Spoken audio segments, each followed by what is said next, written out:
Hey there, welcome to LSAT Demon Daily. I'm Ben Olson, that's Nathan Fox. We're the founders of LSATdemon.com and our weekly podcast, Thinking LSAT. We have an email here from Eva.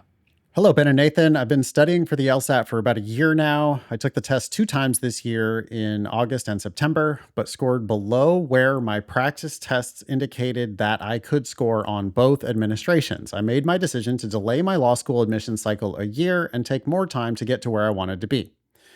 Toward the beginning of my studying, I did not use available testing materials efficiently and ended up exhausting essentially every available full practice test through timed sections, drilling, and taking full PTs.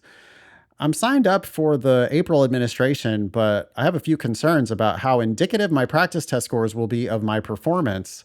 I've only been retaking tests that I have not seen in about a year or so, but sometimes, especially on RC, I do have some familiarity with the content of the passages. My past 3 practice test scores have been 179, 180, and 180, respectively, and I'm wondering if you have any insight into the ways in which these scores could or could not be an accurate representation of my ability. Does retaking old practice tests or questions still provide close to the same level of value in studying? Is there any strategy or recommendation that you have as to how to approach studying in this last month, given my current situation? Thank you so much, Eva. Wow. Well, Eva is in a very good place. Yeah. What advice would you give her? Well, first of all, your scores are not going to be reflective of exactly how you would do on an unseen test because you have some familiarity as you're noticing when you go through the test. So that means your scores are being bumped up to some degree. It's very difficult to identify exactly how much it's being bumped up, but I wouldn't really worry about that. Anyone who's in your situation and has to take tests that they've seen before still has the same goal. That is, do the best you can on the questions that you get to. If you get a question wrong on a test and a question you've seen before, then that's something you still need to learn. So go ahead and learn that. So there's still a lot of value in doing and learning from these tests. It's just that you have to understand that your scores are somewhat inflated and there's nothing you can do about that. And you just got to keep trying to bring those scores up as high as you can. Yeah, there is one action that you can take, Eva, which is sign up for June and August, or at least put the June LSAT on your calendar. That is it's June 4 through 7. And the August LSAT is August 6 through 9. You don't have to sign up for the June test until April 22nd.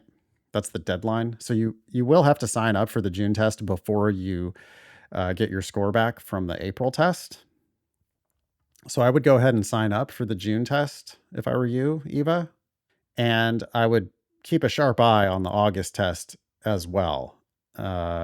It's going to be August 6 through 9. We don't yet know when the registration opens, but keep an eye on that test. Registration usually closes 6 weeks before the test date. The reason why I'm advising you to do this is I just don't want you to do what you did last time, which was to take it twice, then not keep taking it. I mean, if you're ready for April, then you're also ready for June, and you can underperform. So you've got extremely high, somewhat tainted practice results, but are you going to be happy with the 174? Because I might not be if I had those practice results. If I knew that I had done every available practice test, and if I knew that when I take a test that I haven't seen a year or longer, I can get a 180 on it, I don't think I would settle for a 174. So don't wait for that score to come back. Just go ahead and sign up for June. And when you get your April score back, or as the June test approaches, figure out when the deadline is for August. I think it'll be close. It'll be close, huh? Because the score release for the June test is June 25th. So you might actually have to sign up for the August test before the June results are back as well. But if you're taking the June test, then yeah, I want you to be signed up for that August test, because you need to exhaust all 5 of your attempts. Yep. There's always going to be some random variance in your scores, and law schools are only going to care about your highest score. So none of this one and done bullshit. I know you're hoping that April will be the last LSAT you ever take, but I want you to gear up to also take it in June and August if necessary. Cool. Anything more for Eva? No. Email daily@lsatdemon.com if you'd like to ask us a question or share some LSAT or law school admissions news. Thanks for listening.